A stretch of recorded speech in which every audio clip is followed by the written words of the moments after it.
It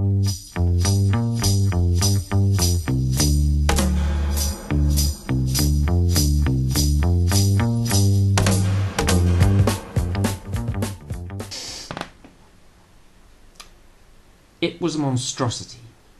It was perfect. When the original colonists arrived on Thygos, they unearthed a fascinating discovery, and the founding father of this Gotho-Roman metropolis made of it exactly what Dexter Snyde would have done. He carved a chunk of it into a mile-high statue of himself. Geologists found to their amazement that some 70% of the planet's crust was patholithic. In other words, the rock resonated to emotional wavelengths.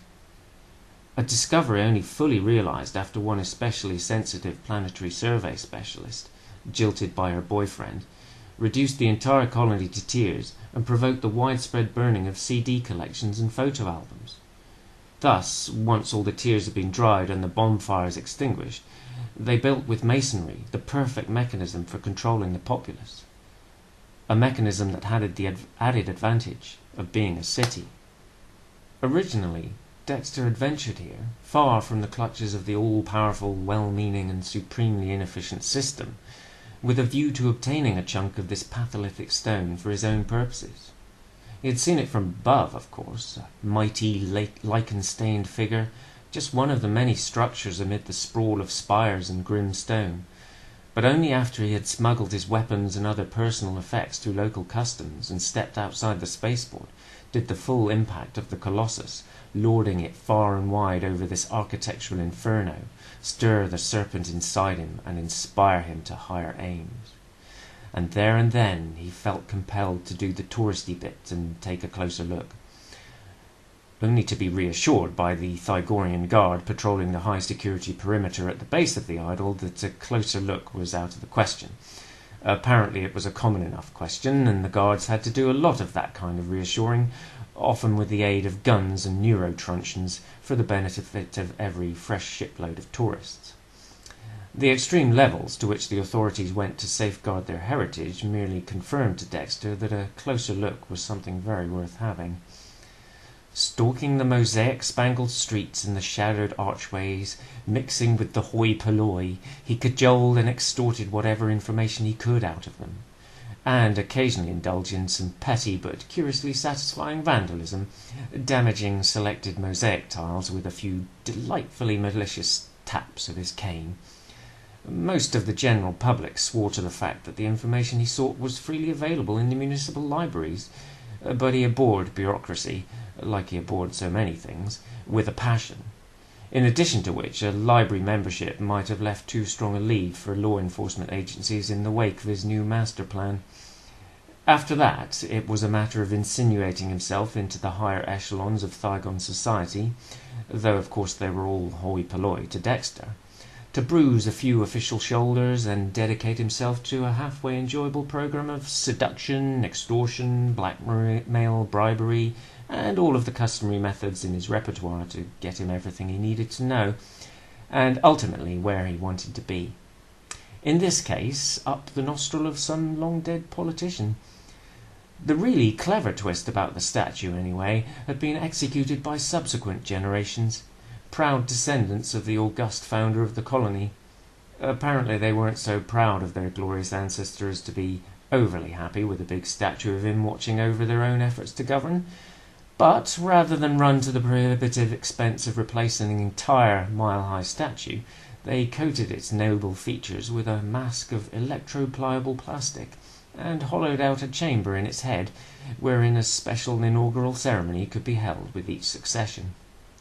As each old pontifex ascended to heaven and an empire mourned, so a new pontifex would ascend the steps, cleverly concealed in the carved folds of the statue's robes, from the high collar across to the lips and up the philtrum, ultimately entering the hallowed chamber via the left nostril.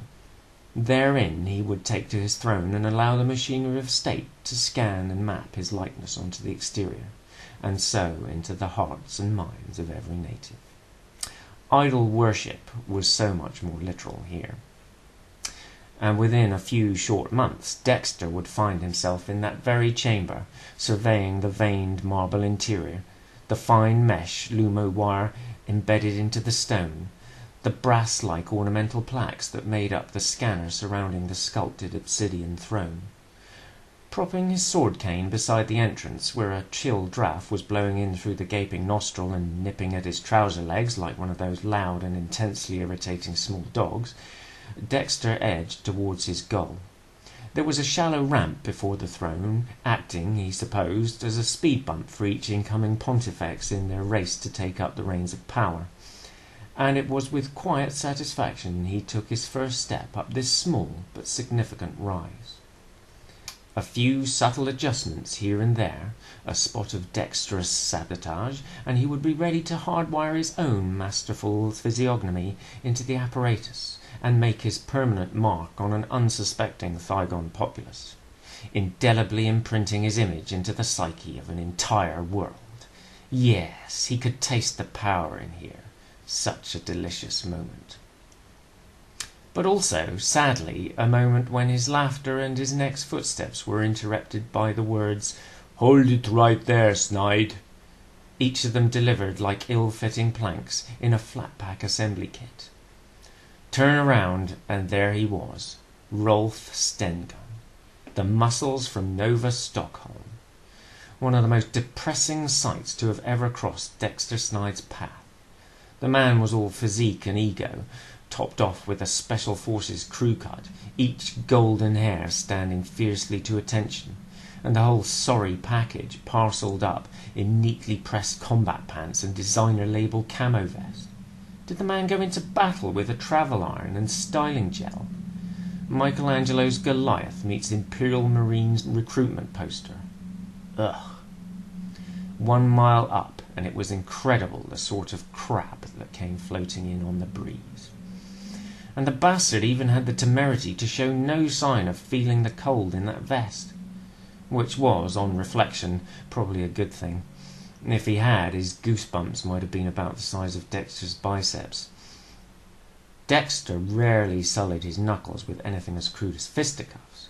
He preferred the cut and thrust finesse of fencing, or the ergonomics of shooting someone, or delegating the actual shooting to an underling.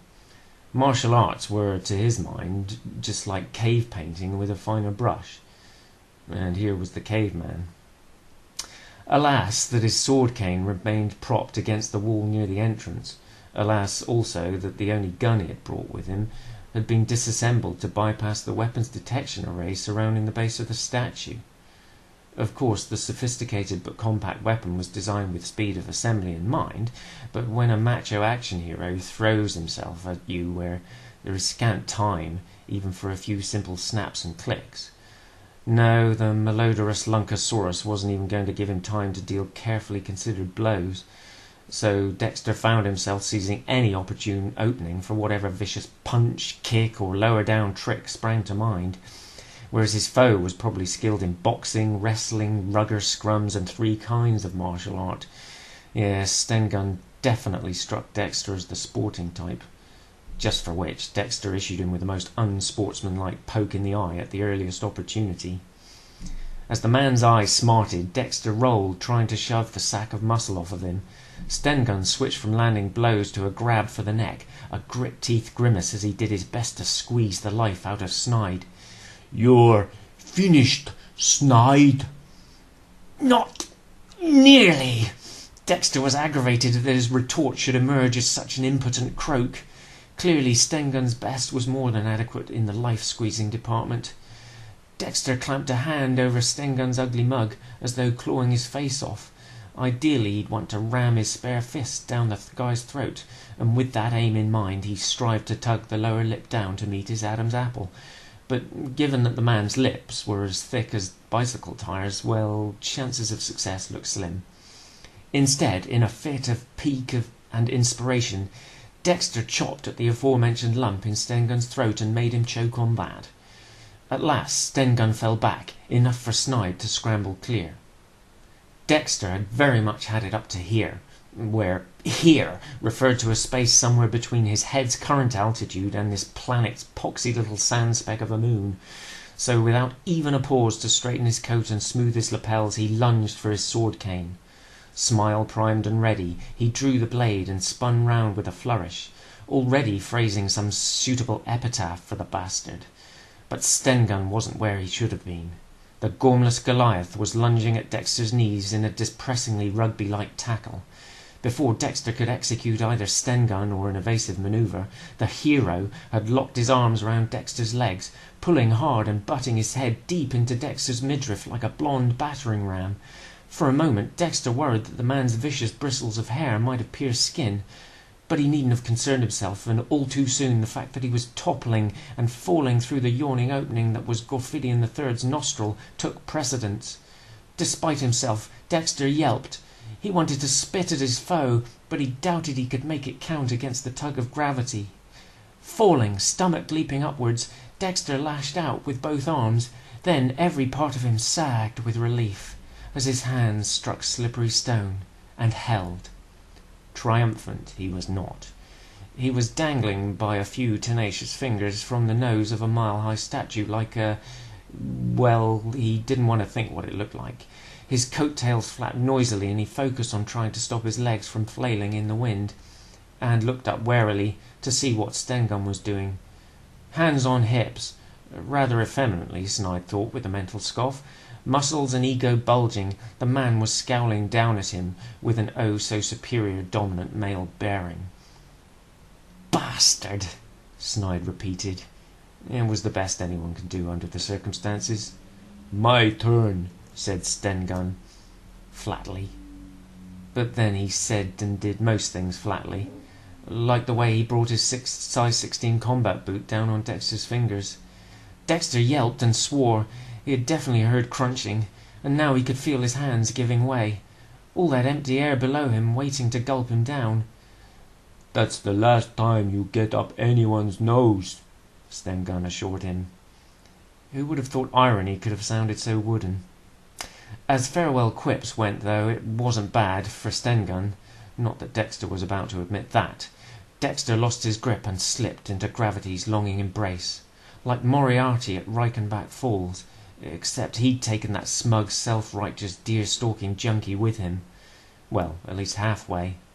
Not to mention he'd had Sherlock bloody Holmes as his nemesis. But who does Dexter Snide get? Rolf Bastard Stengun. Wonderful. Finally, there was the modest consolation that he had some time to assemble his compact little blaster and shoot the smirk off Stengun's rapidly receding face. This he promptly did, but missed, damn it. Although a fraction of a second later he fancied he could see part of the stonework crumbling loose, and the mighty Stengun tumbling, suitably horrified, from the Pontifex's nose. Well, that was something, at least. All the same, he couldn't help feeling this was a very bad day for Evil. Each bump and scrape against the Pontifex's chest served as a brutal reminder that his latest schemes had taken a severe setback. A sharp downward turn, one might say. Dexter could easily imagine the tipping of some universal scales, good versus evil. Even more vividly, he could picture the bottom dropping out of an evil market. That was when the idea came to him, although in retrospect he could never quite recall which had struck him first, the idea or the ground. So, there you have it. Our first episode of EvilNory draws to a close. Hopefully we'll be back with further installments of Evil before very long. But in the meantime, if you'd like to buy your own copy, it's available on this little device, the Amazon Kindle. That's the whole book, not just the prologue that I've read. And you can also find a special edition full of lots of evil extras over on smashwords.com, which is available for all kinds of other ebook readers, the Nook, the Cranny, for all I know. So do please have a read, and have a great Christmas, and hopefully we will see you on the other side with more EvilNory. Goodbye.